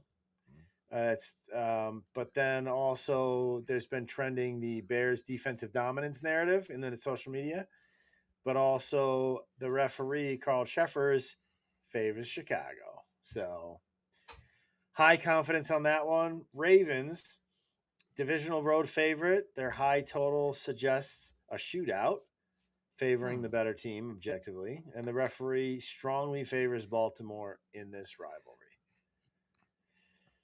Going on to the Chiefs Chargers, divisional home favorite. Chiefs, the Chiefs securing division is the narrative right now, and really the Chiefs need this win. Yeah, they've been. This is a must win for them. Yeah, that's a must win. So, Bills Patriots. My heart says go Patriots. Even though one of my good buddies, Mafia, Bills Mafia, John, I'm sure he's going to be pulling for the Bills. Oh. So I'm putting my money on the Bills, but my heart still wants the Patriots. I've always been a Pats fan. But yeah, just like Cardinals. And it's interesting too because it's a crucial AFC matchup, AFC East. The referee has a slight road bias historically. He tends to slightly prefer folks on the road. Bills playoff push versus Patriots defense is the social media narrative. That's kind of a conflicting narrative there. Yeah, both of them are trending substantially. So that's probably the game I'm least confident about. Okay. So you folks at home, keep that in mind when you pick your games because he's giving you a game plan. Yep. Let's see. So then Raiders, Eagles. Oh, I'm sorry, Commanders, Giants. We've got. It's a very low. Sorry. It's a divisional home favorite. The referee favors New York Giants. Giants NFC East pride is the social media narrative, so that's what I went with the Giants there. Philadelphia Eagles over the Raiders. Eagles are a massive home favorite by 12.5 points. Yep. Very low total, notwithstanding that, which is interesting. So it's expected to be a low scoring, but very heavily Eagles favored. And the social media trend has been Eagles NFC dominance. So very interesting. Jets Jaguars. Massive home favorite favoring the Jaguars. Look at that. Dude, crazy. Right? Minus 1,150. I can't remember. It's been a long time since I see both this and the Eagles. That's crazy. In the NFL, that feels like it's pretty rare. It's like college style. Yeah, exactly. So massive home favorites. The referee also tends to favor the Jaguars. No social media trends at all. So a little less confident on that, but not as inconfident as the Bills New England game. Texans Cardinals. I think that's the next one for us to look at. Yeah, Texans over Cardinals. And Texans offensive firepower is the social media trend. Large home favorite. The referee favors Houston as well. And then late afternoon games, we've got Green Bay over the Broncos, road favorite. The referee, Alex Kemp, shows a slight road bias, and the Packers playoff push is trending right now. So interesting. Rams over Lions. The high total of the over-under at 54.5 suggests the shootout favoring the home team. And the referee tends to favor the Rams. And then you've got the social media trend of Rams offensive showcase narrative. So there you go. Let's see. Then we've got the Panthers and the Saints. We got the Panthers divisional road favorite, low total. And the referee also favors Carolina. And Panthers defensive strength has been the narrative floating around. Niners over Tennessee. Niners at home, massive home favorite. Referee Sean Smith heavily favors San Francisco. And you've got the 49ers Super Bowl contender is the narrative floating around. So that's interesting. You've been seeing that pushed on the national media. Yeah, interesting and slightly unexpected.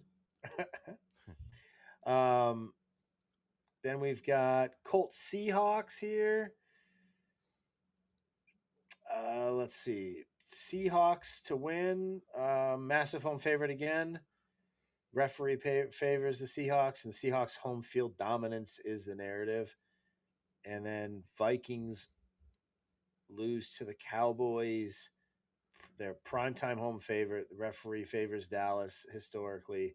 And Cowboys December dominance is trending. So interesting. And then, of course, last but not least, Steelers over Miami. That referee favors Pittsburgh. Steelers defense tradition is the narrative. And there's also the Steelers will be in their throwback uniform. Ooh. Oftentimes, as you've seen in recent weeks even, the uniform gimmick is a very interesting. The teams that are wearing historic uniforms actually tend to win more often for whatever reason. So who knows? Obviously the fix is in, the pick is in, whatever you want to call it. But that's the thesis. If you were to place a parlay with all of these selections, this is what it would look like for you. We'll be posting these, but that plus 12,966 means for a $10 wager, if these all end up being correct, almost $1,300 for $10. So, hey, 15 leg parlay. That's a tall ask. It is. I'll be the first to admit it. That's a tall ask. So again, just for folks watching, just to reiterate what I've gone through in the past. So these are the 15 games. This is what I would pick. I would put a small amount of money, $5, $10 on the whole parlay, then break it up into 3 5-leg parlays or 2 halves, pick a couple of games, bundle them together, diversify your investment, right? And then pick 2 or 3 games that you're super confident in. Obviously not the minus 1,000 odds, right? Because then you'd have to put down $1,000 to win 100. So don't do that to yourself. But pick some of the ones that are going to be close calls, you think, that you feel more confident that you know where it's going to go, and put together a series of parlays to support the main lottery parlay. Let's call it that, right? So just be prudent, and it should be a blast. It'll be very interesting to see how it turns out. Applause for you. Yes, bring it. Love it.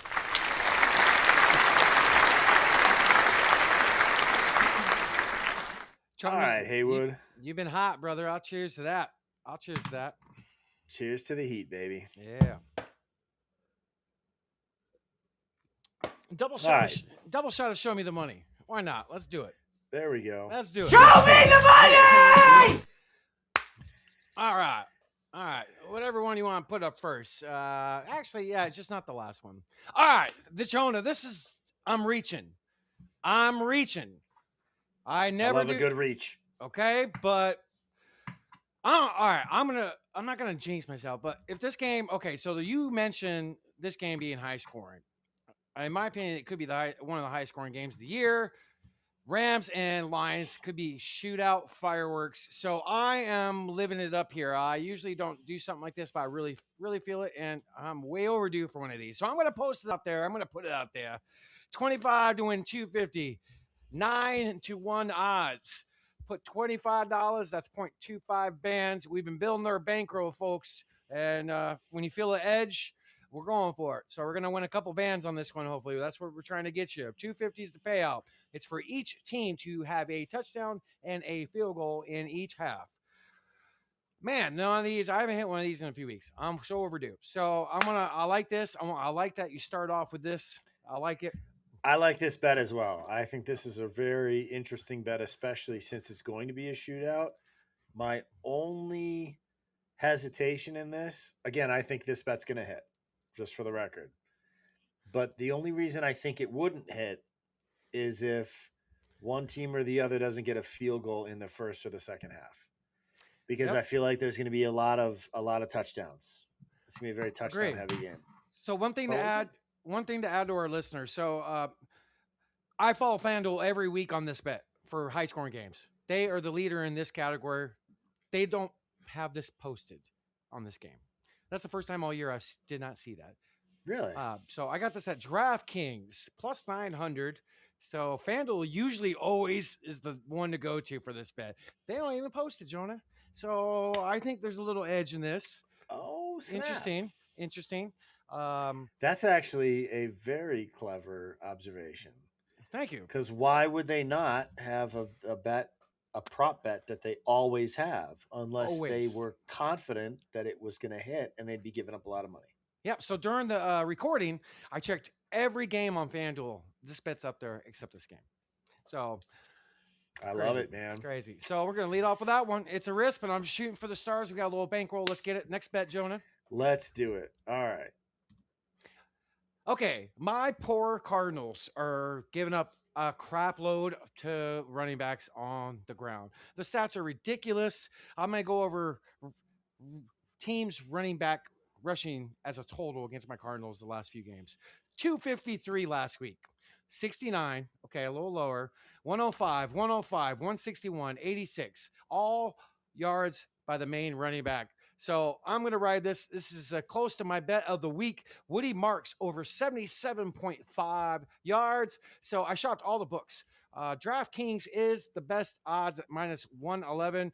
I've seen minus 114 and minus 112 on other books. DraftKings has this. So a 0.50 band play to win $45.04. I put that amount on it. Woody Marks should kill this prop. Actually, pay attention to the post. I'm actually thinking about laddering this to maybe a smaller dollar amount, maybe a touchdown at 100 yards. I might do a touchdown. I might do 2 touchdowns at 100 yards. So pay attention. I might be posting this to the show. So I love that bet. On to the next one. Thank you, Jonah. You got it, buddy.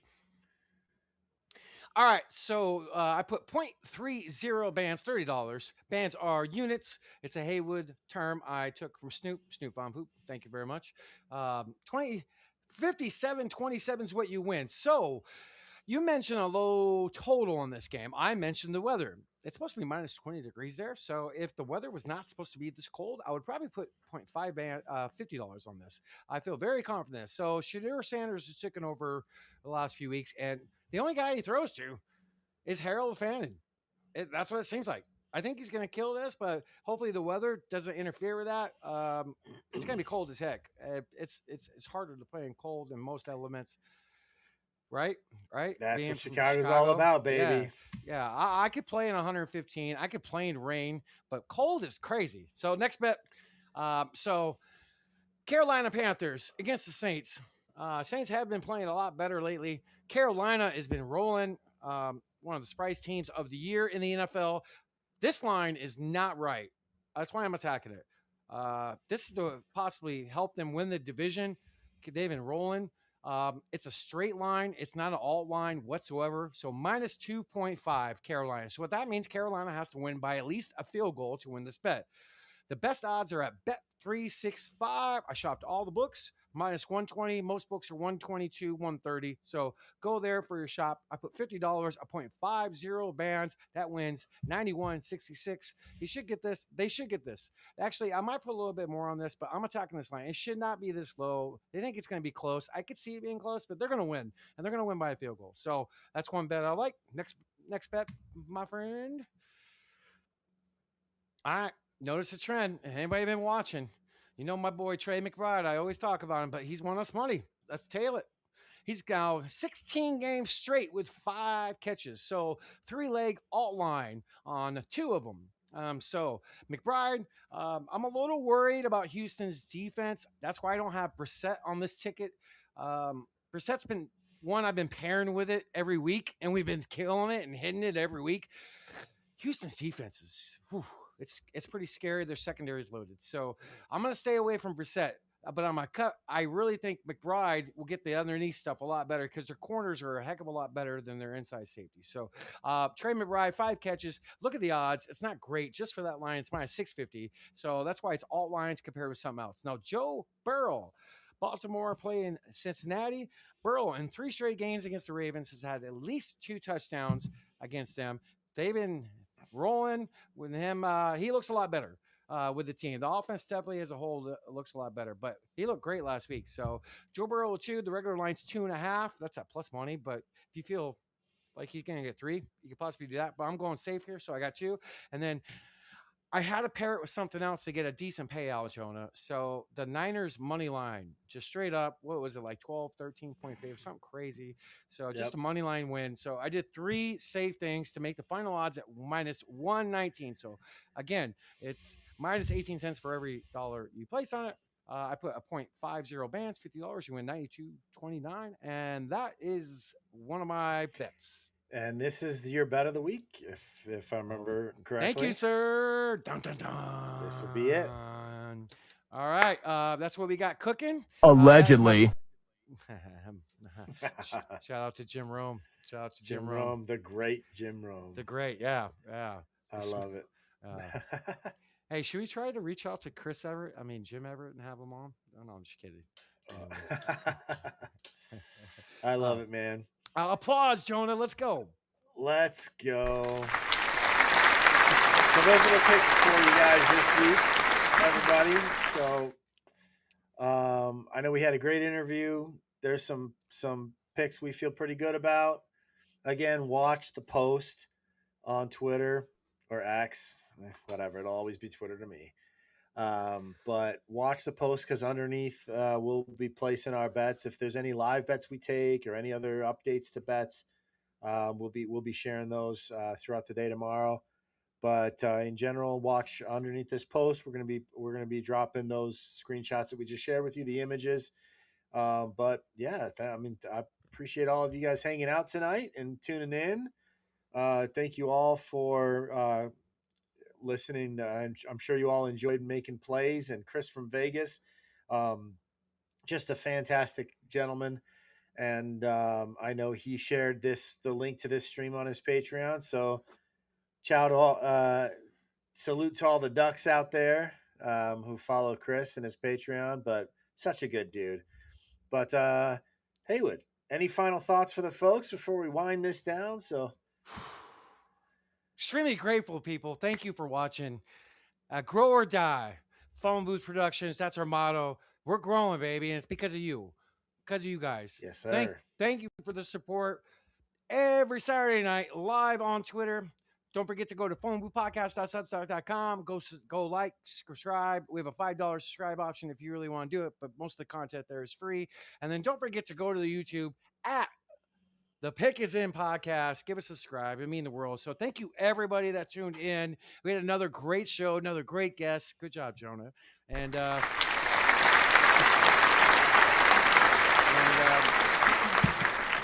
everybody out there, let's go win some money. Happy Sunday. Much love from Jonah, Phone Booth, and Haywood. Cheers. Cheers. And good luck, everybody. Yeah. Cheers.